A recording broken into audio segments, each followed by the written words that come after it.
Hey guys, Alex here from This Cob House, and I wanted to make a video here about how to find and purchase land to build a cob house on.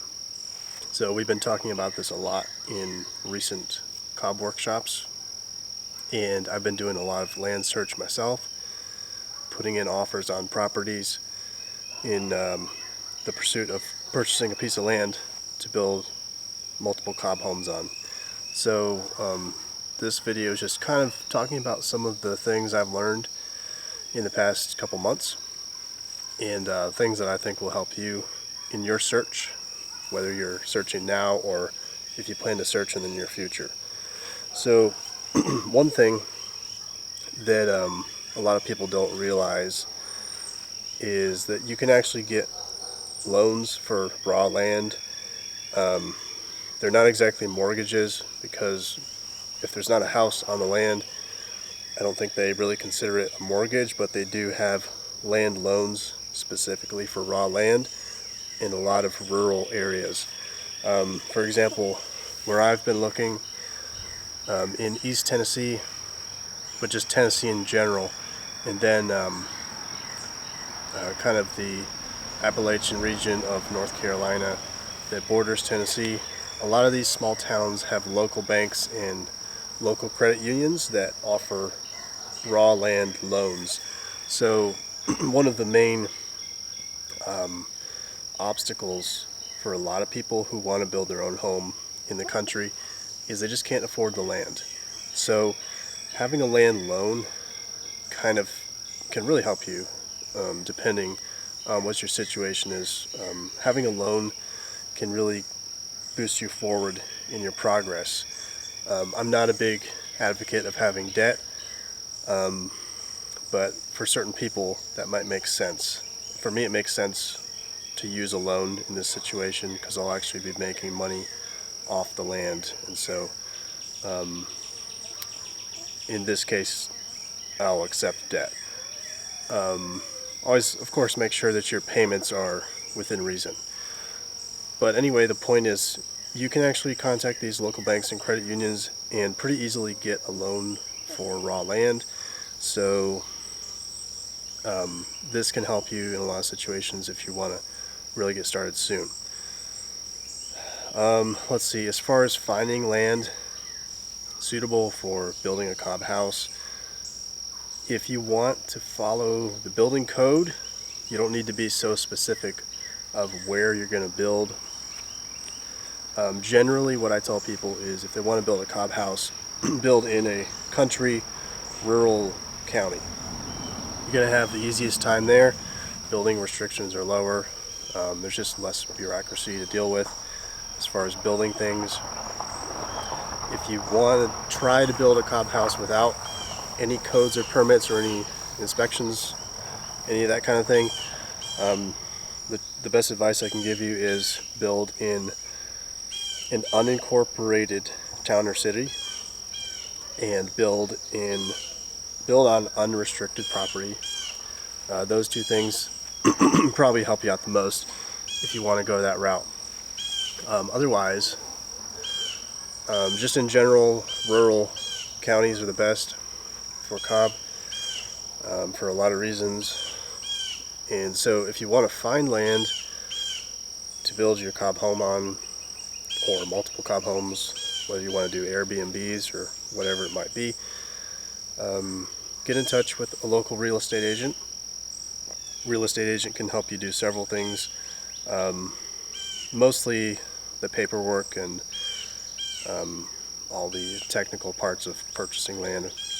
I've found personally that the real estate agent hasn't helped me in actually finding properties. That's so easy to do these days. You can find all the properties online and do all that research yourself, and then you go find the properties you like, go visit them, and then once you've found them, then you talk to your real estate agent, get the transaction moving. Real estate agent is great, especially for the buyer, because for you it's pretty much free, and they're good to have as an aid, whether that property is on the market or whether it's being for sale by owner. you still want to have the help of a real estate agent. So find one that you like and go from there. Let's see, I don't really know what else to talk about as far as land goes. Some features you might want to look at on the land. Slope obviously is a big one, especially around the parts I'm looking. There's a lot of really steep slope properties, and the ads you see online show pictures to make it look the best as possible, but when you show up to that property, a lot of the time it's not even usable. So really you have to do your research and kind of have to learn through some mistakes, and sometimes it's just complete chance what you'll find. But slope is a big one because, for one thing, steep slopes are hard to build on. They require a lot more foundation work if you're going to attempt to. Not gradual slopes. Gradual slopes are not such a problem, but we're talking about steep slopes here. Those you want to just pretty much avoid for the most part. Utilities. A lot of people want to be off-grid, but if you want utilities, make sure it has utilities, electrical and water at the road. Make sure you have good road access. A good county road is a great thing to have. You want good road frontage and that electrical and water down at the road. And also be aware that you might need to pull that electrical and water from the road up to your building site. So make sure you have an actual building site that's close enough to get your utility lines pulled from. Let's see, what else? Sunlight. Make sure you're not make sure the sunlight's not being blocked by a slope. If you're on the bottom of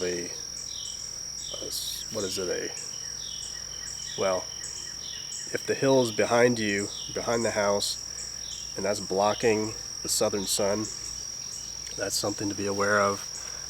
Can make your house cold, and if you don't have that sunlight, you won't have that sun for gardening or farming, things like that. Mostly that happens in the mountain areas. Something I've been running across here in this region.